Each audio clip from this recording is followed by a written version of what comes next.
Woods and neck joint types for electric guitar explained. On this occasion, we will see the different types of wood most used in the manufacture of electric guitars, and the different types of joints between the neck and the body of the guitar. We start the woods of the neck and fingerboard. These would be the woods that can affect the final tone of the electric guitar the most, since it is an instrument that does without a sound box. In the case of an acoustic guitar, things change, since the wood that can affect the tone of this type of instrument the most would be the wood of its soundboard. The most used woods in the build of the neck of the electric guitar would be maple and mahogany. The maple neck is characteristic of the Fender guitar models, and the mahogany of the Gibson models. But as I have already mentioned, the rest of the electric guitar brands opt for one wood or another, depending on the tone that the manufacturer wishes to develop for the instrument in question. Since maple is a hard wood with a brighter and more crystalline tone compared to mahogany, and while mahogany is still a hardwood, it wouldn't be as hard as maple. Consequently, its tone is warmer or less bright than maple wood. Regarding the woods used for the guitar fingerboard, the most classic would be maple, rosewood, and ebony. As mentioned, maple has a defined tone, like ebony, although the maple fingerboard is mostly used on Fender-style models and on guitars known as superstrats. Instead, ebony is often used to add more definition to Gibson-style models and guitars with double-coil pickups. Rosewood is a very versatile wood and can be found in all types of electric guitars. This wood provides a warmer sound compared to ebony or maple wood. These would be the most classic and historically used woods in the manufacture of fingerboards. But precisely because of this, these woods are increasingly scarce. Above all, in the case of rosewood and ebony, currently being replaced by other woods with very similar musical qualities, such as palfero. Palfero, as its name suggests, is a hardwood that is often used as a substitute for rosewood, although the palfero has a brighter tone compared to the rosewood. Since the guitar neck is usually made up of two different types of wood, we can obtain different tonalities, depending on the mixture of these woods. For example, a mahogany neck with a rosewood fingerboard will give us a rather warm tone. A maple neck with a rosewood fingerboard will provide a balanced tone. Or we can have a defined tone with an all-maple neck. As you can see, we can balance or enhance the tonality of the instrument, depending on the wood that we use in its manufacture. We turn to the most used woods in the development of the guitar body. But before going into more detail, I wanted to clarify that the type and quality of the wood an instrument is made of is where the heart of the matter, much more than the number of pieces of wood from which it is made the body. Regarding the quality of the wood we have is determined as grade A for lower quality wood. Therefore, it is not usually specified in the characteristics of the guitar, since nobody wants to highlight the deficiencies of their product.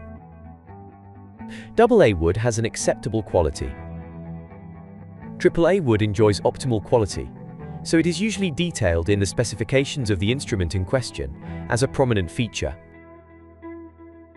AAA plus wood has a quality similar to AAA, but applied to exotic woods of a decorative nature. Regarding the number of pieces that make up the body of the guitar, much has been discussed on this subject. Since the manufacture of a guitar body is more economical, as we increase the amount of pieces of wood that we use in its development. Although honestly, this issue should not worry us excessively. Big brands like Fender or Gibson use several pieces of wood in the manufacture of their products because the build of a guitar body in one piece is much more expensive and maybe even inappropriate. Because if the wood is not of the highest quality or has not undergone an optimal drying process, it can become twisted or even crack. A guitar can appear to be made from a single piece of wood in translucent finishes, but it is simply a front sheet that hides the pieces that are underneath. So if your guitar has an opaque finish, and you are thinking of removing it to give it a translucent or natural finish, I suggest you don't do it, unless you don't mind showing the different sections of the guitar body. The union of several pieces of wood provides greater resistance and stability than a single piece that is more prone to twisting. You have the proof in the thin necks developed by brands such as Ibanez, in various pieces of glued wood to offer extra strength and stability, impossible to achieve in a one-piece neck. So I would not pay much attention to the advertising of high-end guitars made in a single piece, and I challenge the expert with the best hearing on the planet to distinguish between the same guitar made in a single piece of wood, in 3 or in 5. As it cannot be otherwise, the most classic woods in the manufacture of the guitar body would be those used by Fender, such as alder or ash, and the classic wood used by Gibson, mahogany. Alder is a light wood with good qualities in terms of resonance, despite being a soft wood. The alder has a good response in both treble and bass, leaving the mid-range in the background.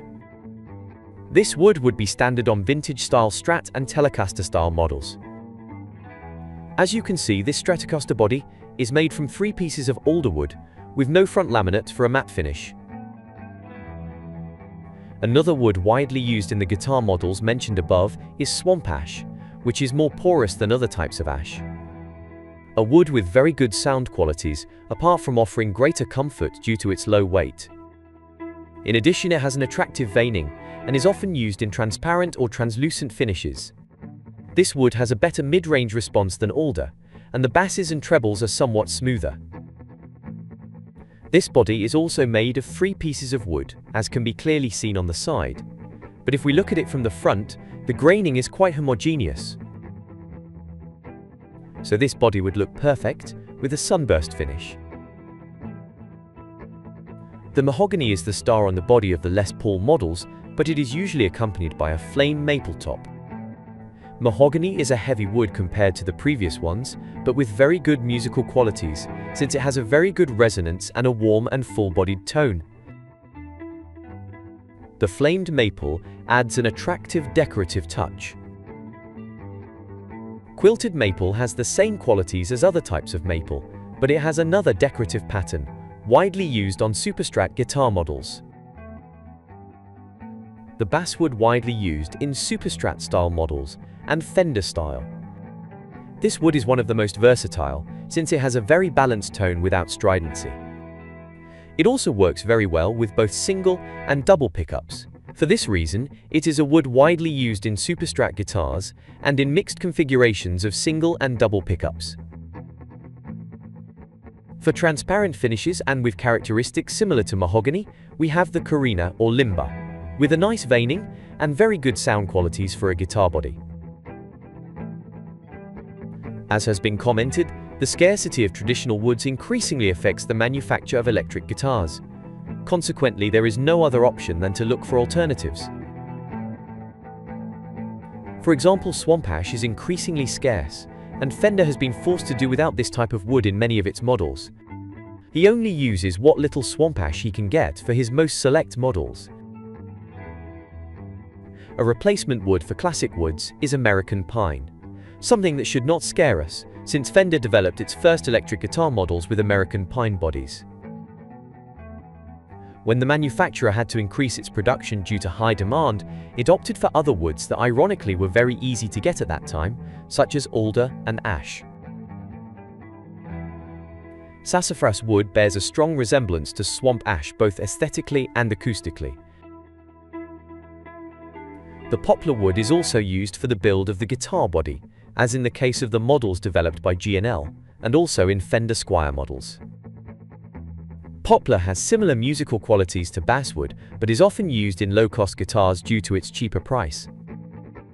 But who knows, maybe in the year 2095, when we have exhausted almost all the poplar, this wood will be used in high-end guitars.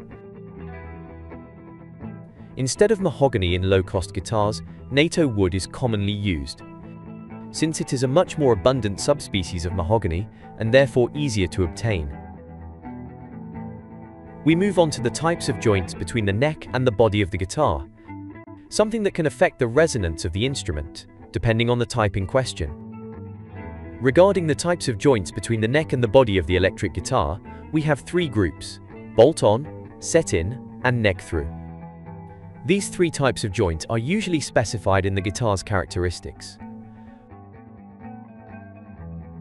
As far as bolt-on necks are concerned, we find 2 general types: those that use a metal plate very much in the style of Fender guitars, and those that do without this plate like many Ibanez models. In the latter, the screws are embedded in recesses applied to the wood. In this way, access to the last frets of the guitar is more comfortable. The metal plate itself has evolved, and currently many models have a plate with one of its rounded corners, to facilitate access to that part of the neck. The bolt-on joint would be the least expensive to produce, and in the event of a break, the replacement of the neck would be more feasible than a repair. If we were not satisfied with the fingerboard radius of our guitar, it would also be the ideal neck to be able to replace it with another with a different fingerboard radius. On the other hand, this type of joint has less natural resonance, since the contact between neck and body is less. Although I already tell you that by raising the distortion level of our pedals or amplifier, we will not have problems of this type. Set-in necks have a more optimized resonance, but their development is more complex and therefore more expensive. If there was any breakage, it would be necessary to compare between its repair or replacement, since replacing an entire set-in neck will be somewhat expensive. Finally, we have the neck-through joint. This joint is the most complicated and expensive to produce, surpassing other types of joints in resonance and comfort in access to the last frets, since a transition between body and neck can be applied very smooth. On the contrary, in the event of a possible breakage of the neck, we would only have the recourse of repair, since the replacement of the neck could not be carried out.